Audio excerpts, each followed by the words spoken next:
Been a while since I've done a double upload on the same day. Feels like 2021, if you know, you know. But yeah, obviously patch 2.0 comes out in less than 36 hours, so I do need to update the tier list for patch 1.8.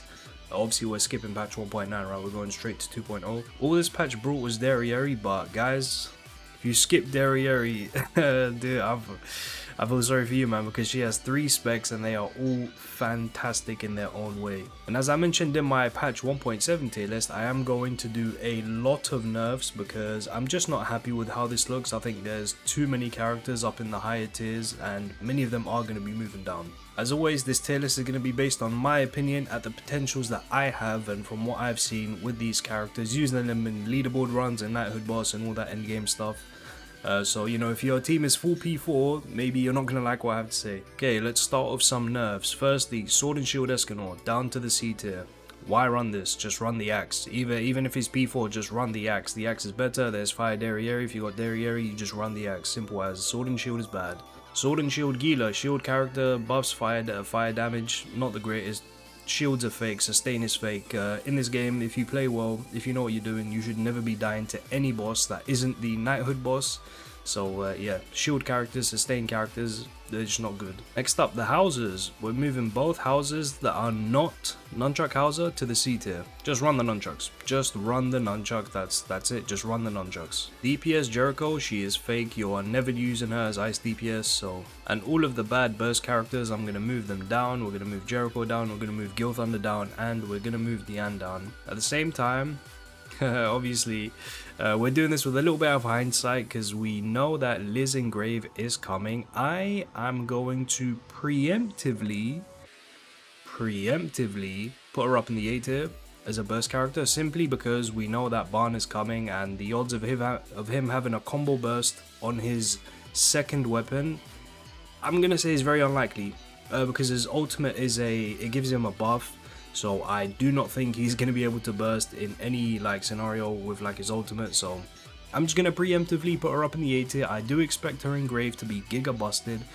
She was really good, right? It's just that with Diane, you cannot run her with Diane, right? Just because of how Diane works, but as a standalone, obviously she bursts really fast and stuff.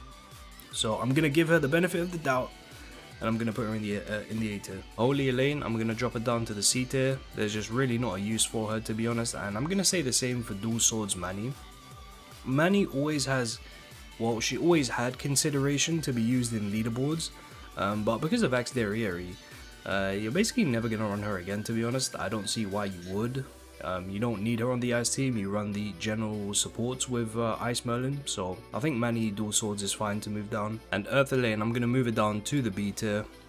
King is getting his engraved, so I don't want to do anything silly just in case his engraved is like turbo busted for the Earth team. I was really considering moving Fire Merlin down to the C tier, but I think even by my standards, I think that would have been like unreasonably harsh, you know. Also Gila, Rapier Gila. She was used for a little bit in Knighthood Boss because she reduced defense, but we don't use her anymore, so I'm actually going to drop her down to the C tier as well. If you're going to run a burst for fire, you're going to run Merlin.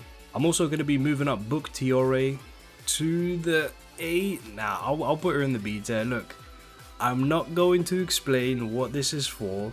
If you know, you know.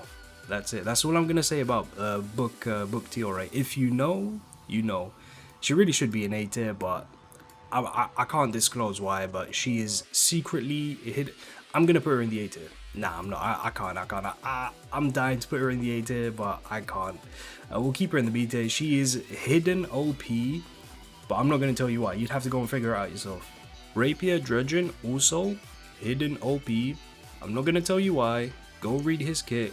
Go read his engraved. Go read his potentials and I'll let you figure it out. But these two are generally, I'm not rage baiting, these are genuinely useful characters that have a very niche specific use, but they are very good in what they do. And you know what, I'm gonna drop King down to the A tier. Holy King, he didn't do that great in Sector, I think, what was it, Sector 11? Yeah, Sector 11, he didn't do that great, he's just like a bit outdated, you know. The same thing with Elaine, it's like even if they were both P10, they're not going to do the greatest. Obviously, Elaine has the advantage of where Clotho is like terrible unless you have her P6+. Whereas King is better than Holy Escanor no matter what, right? Like, King is just better than this guy. Like, this guy's just terrible. But as I said, he's just not that great. We really do need a new Holy DPS, so hopefully we get one in the future. Okay, now we can talk about Derieri. So, Gauntlet Derieri. I have a P10, so I do crap tons of damage when I use her. And I really thought about putting her in the S tier, the S plus, sorry, but I can't justify it because she's just a little bit too niche, even though she probably does the most damage in the game in a single combo. Like, by far, no other character in this game at P10 can do nearly as much damage as she can. It's just very awkward, the setup to it, and Gotha is mandatory. Like, you have to do her damage under Gotha's ultimate. And unless you have some incredibly high debuff duration, it's not going to work out really well. Is she better for Darkness than Meliodas? Yeah, 100%. Like, maybe not at P4, but I mean, P4 Meliodas is terrible anyway, so that's not for me to say. But I just can't justify putting her in the S+. Even though she can do content she's not supposed to. She definitely can. I just think Meliodas holds a distinct advantage because he's in a situation where you can run Gotha on his team, use Gotha ultimate, get Meli's ultimate, or like vice versa, you know, whichever one you do first. And obviously Meli still has the advantage of being a lot quicker to do the damage, right? Meli's damage is very bursty in the sense that it's like very upfront, especially with his engraved. He can start doing damage way faster, whereas Derieri's damage comes at the end of the combo. The last stage of the ultimate, as well as the Devastator hit. That's like basically the final part of a combo is like the biggest thing, right? Because it's like a massive ult nuke. Like millions and millions and millions of damage. But as I said, you know, I don't think I can reasonably put her in the S+. I guess I'll put her at the top of S tier though. The tier list is not in like any specific order, but just to show that, you know, she's not bad or anything, I am going to put her at the top of S tier. Next is Great Sword Derieri, and wow, I mean, to be able to single-handedly revive the piece of crap that is Axe Escanor is just like, it's just crazy, isn't it? Like, she revived this man, she gave him a career again, she unforwarded him. She can do almost as much damage as him. If you saw my Sector 11 run, like, she was just like turbo insane, man. Especially at P10, you know, P9 you get the extra fire attack, the defense shatter. She reduces fire defense, she buffs like so much ultimate move damage and ultimate move crit damage. She's just like, in terms of support characters, she's one of the craziest, man. She really is. Just what can I say, man? What can I say? In terms, like, she triples Escanor's damage, you know, very similar to Clotho. Like, if you have a P10 Clotho, she'll triple Ice Merlin's damage. She basically, Deri does the same thing, but the benefit that she has over Clotho is that Deri does real damage, like actual damage. Her combo ultimate does insane damage, you know. I don't know if you saw my Sector 11 video. That was when she was P9. At P10 you get even more damage on the ultimate via a debuff. She's just insane. She really is. So S tier I think is fine for Great Sword Derieri. And lastly we have Axe Derieri. Now this one is really weird because I really do want to put her in the S tier. I really do. Obviously she's a melee specific buff, like normal skill buffs and all that crap, like extra normal skill damage taken. Funny enough, her P7 buff is not darkness specific, so you can actually gain damage by running Derieri with like Lightning Merlin for example, and you know, receive a benefit from a P7 because normally in her kit she'll apply a debuff that says take extra damage from darkness allies normal skills, but the P7 has another like normal skill damage taken debuff, but that one is not element specific. So that's crazy. And then obviously at P10 she gives more dark attack.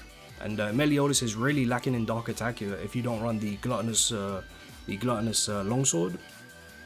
But obviously with Barn coming and stuff, gluttonous is probably going to be the best on melee, so that's just more value gain for Axe Derieri. And obviously, I don't know if you've seen, but she has the most insane movement in the game. Like, her normal attack does like a crazy dash, and you can cancel it with an input to just like zoom around incredibly fast. It's all over like direct leaderboard and stuff.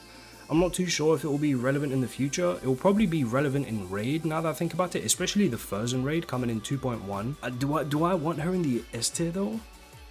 Do I really want her in the S tier? She's a dark specific buffer. She has insane movement, which can be useful. And she also provides buffs at P7 to other normal skill users. you know what, man, she can have it. I'll keep her in the S tier. Maybe in my patch 2.0 tier list I'll move her down, but I think for now she can have it. I think Derieri is like what, the only character that I value all the specs at least S tier. I do say I think I'm overrating the axe. I think I am. No cap, like she should be A tier, I'll be honest, but I think for this patch I'm gonna glaze Derieri. I'm gonna keep her in the S tier. The only character in the game that I think has like 3 perfect specs.